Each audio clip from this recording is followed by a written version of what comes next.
حي على الفلاح.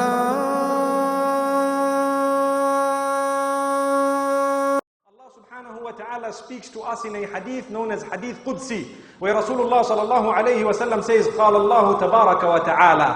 Allah subhanahu wa ta'ala tells us, قسمت الصلاة بيني وبين عبدي نصفين. I have split Surah Al-Fatiha between myself and my worshipper into two halves. So when the worshipper says, Alhamdulillahi Rabbil Alameen, all praise is due to Allah subhanahu wa ta'ala, Lord of the worlds, I say, meaning I respond to him, my worshipper has praised me.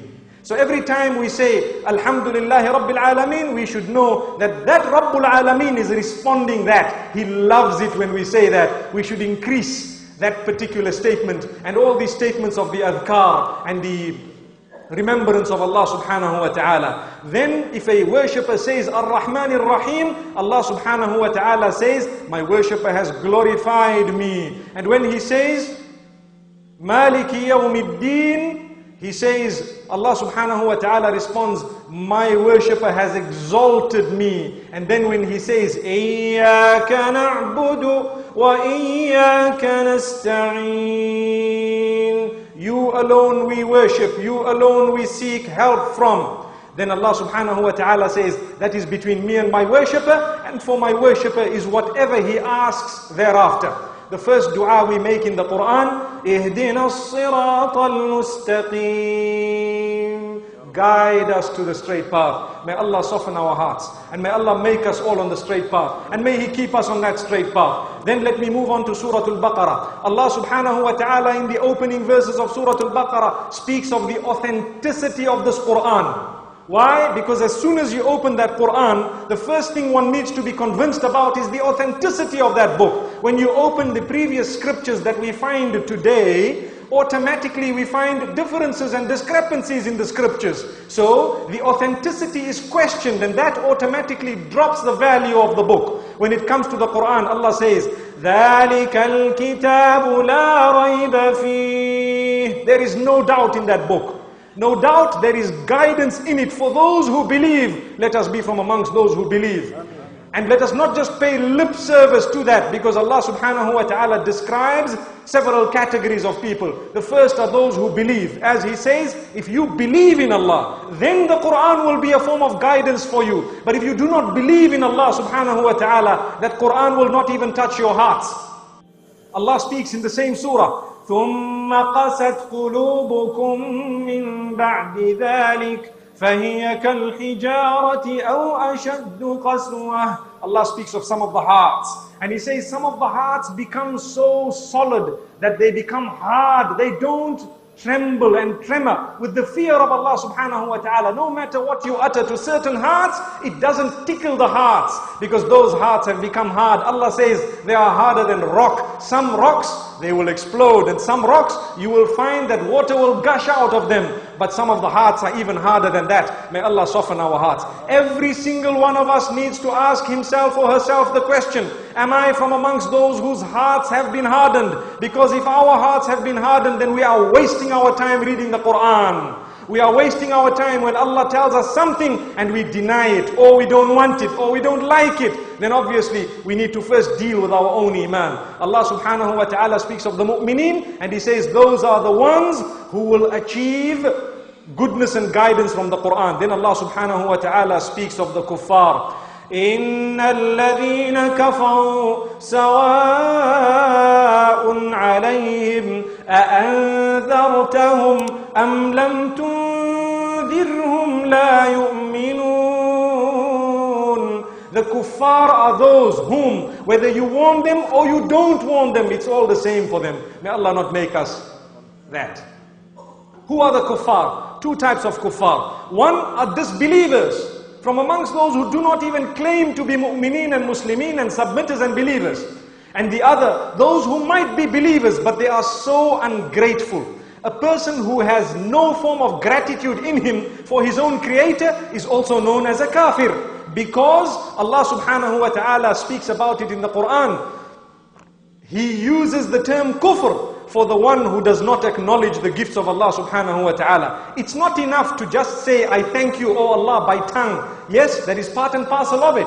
But what is much more important is that we utter the words, and over and above that we practice upon what Allah wants us to practice upon. And obviously, not all of us can become popes overnight, so to speak. Not all of us can become so pious and holy overnight, but each one of us needs to ask ourselves, am I heading in the right direction at least? Am I moving on the right path? I might be 5 steps up the ladder, which has 100 steps on it. If I've moved to 6 by the end of Ramadan, I've achieved a lot. If I've moved to 7 and 10 and 40 and 50, I've achieved a large amount. May Allah grant that to us. But if I've gone down the ladder and back to the ground, then we have lost. May Allah not make us from amongst those. Then Allah subhanahu wa ta'ala speaks of the hypocrites. And He speaks of those whom with their tongues they utter the words that, we believe, we are there, we are mu'mineen. But inside they are not believers.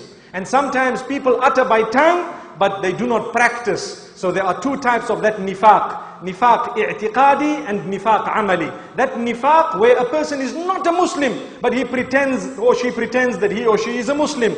That inshallah we ask Allah to protect us from that. That is very dangerous. But the type where we all tend to fall is we say we are mu'mineen, but when the law and the command of Allah comes to us, we then think we have a choice in that regard. No, Salah, I'll see about it. I'm not yet ready to read it. Allah subhanahu wa ta'ala protect us from those type of statements. We should acknowledge what's right and wrong. If we are weak, we can tell Allah subhanahu wa ta'ala, Ya Allah, I acknowledge that what I'm doing is not right. But at the same time, Ya Allah, make me strong so that I can continue. May Allah subhanahu wa ta'ala grant that to us. So Allah says, وَمِنَ النَّاسِ مَنْ يَقُولُ آمَنَّا بِاللَّهِ وَبِالْيَوْمِ الْآخِرِ وَمَا هُمْ بِمُؤْمِنِينَ يُخَادِعُونَ اللَّهَ وَالَّذِينَ آمَنُوا وَمَا يَخْدَعُونَ إِلَّا أَنفُسَهُمْ وَمَا يَشْعُرُونَ. There are some people who utter the words, we believe in Allah, we believe in the last day, but yet they do not believe. They feel that they are cheating Allah and they are cheating the believers, but they are cheating none other than themselves. May Allah protect us. So we must realize we need to choose. Are we believers? Are we kuffar? Or are we in between, the hypocrites? And in fact, Allah says in another place in the Quran regarding the hypocrites, إِنَّ الْمُنَافِقِينَ فِي الدَّرْكِ الْأَسْفَلِ مِنَ النَّارِ. The hypocrites are in the lowest of the fire. And we all know the fire, the hottest, is at the lowest point. May Allah subhanahu wa ta'ala protect us from the fire.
Thank you so much for listening to this short message. I pray that it has increased you in a little bit of motivation and hope, and the same applies to all of us. Jazakumullah khair. Assalamu alaikum wa rahmatullahi wa barakatuh.